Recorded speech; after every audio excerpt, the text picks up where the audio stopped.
Hello বন্ধুরা, এই যে ট্যাংরা মাছ আর পার্শে মাছ এটা দিয়ে আর চই ঝাল দিয়ে আর হচ্ছে বিলেতি ধনে পাতা দিয়ে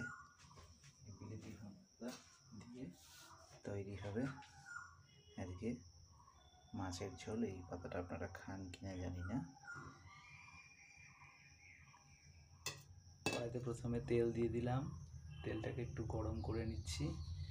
আর এখানে আছে ট্যাংরা আর পার্শে মাছ। এই যে এগুলো দেখছেন, এগুলো হচ্ছে পার্শে মাছ, এটা হচ্ছে ট্যাংরা মাছ। এই পার্শে ট্যাংরা ধনে পাতা দিয়ে চই দিয়ে ঝাল ঝাল করে আজকে রান্না হবে। আর এটা হচ্ছে ট্যাংরা মাছ।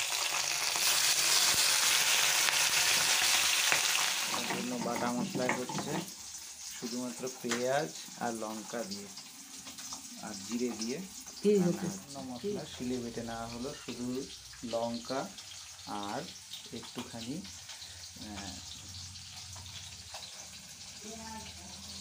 পেঁয়াজকে বেটে নেওয়া হয়েছে। আর এই যে বিলিতি ধনে পাতা রয়েছে, এটা দিয়েই কিন্তু সম্পূর্ণ রান্নাটা হয়ে যাবে। দেখুন কতটুকু মশলা খুব হালকা করে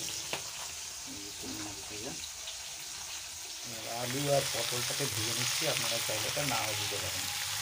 এটা সবজি হিসাবে কাজ করে, মাছের সঙ্গে সবজি খেতে ভালো লাগে, তাই জন্য এই আলু আর পটল এটাকে ভেজে নিচ্ছি।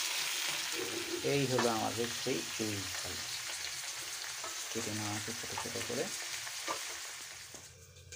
রেডি হয়ে গিয়েছে।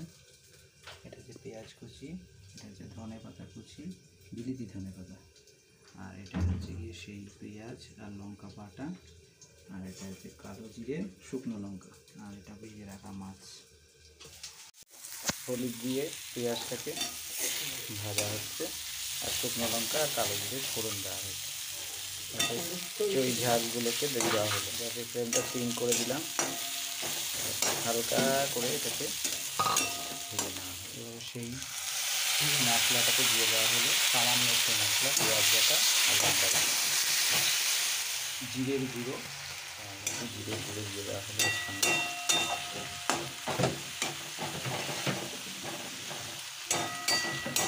চাইলে কাশ্মীরি মরিচ দিতে পারেন। ঝোলটা ফোটা শুরু হয়ে গিয়েছে। এইবারে ভেজে রাখা মাছগুলোকে দিয়ে দেব।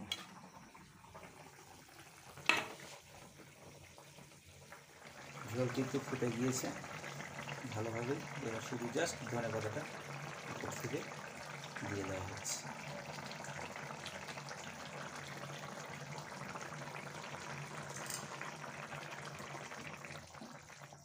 মোটামুটি রান্না শেষ, এবার ঢেকে রেখে দেওয়া হবে। তারপর আপনারা একবার ট্রাই করবেন, ট্রাই করে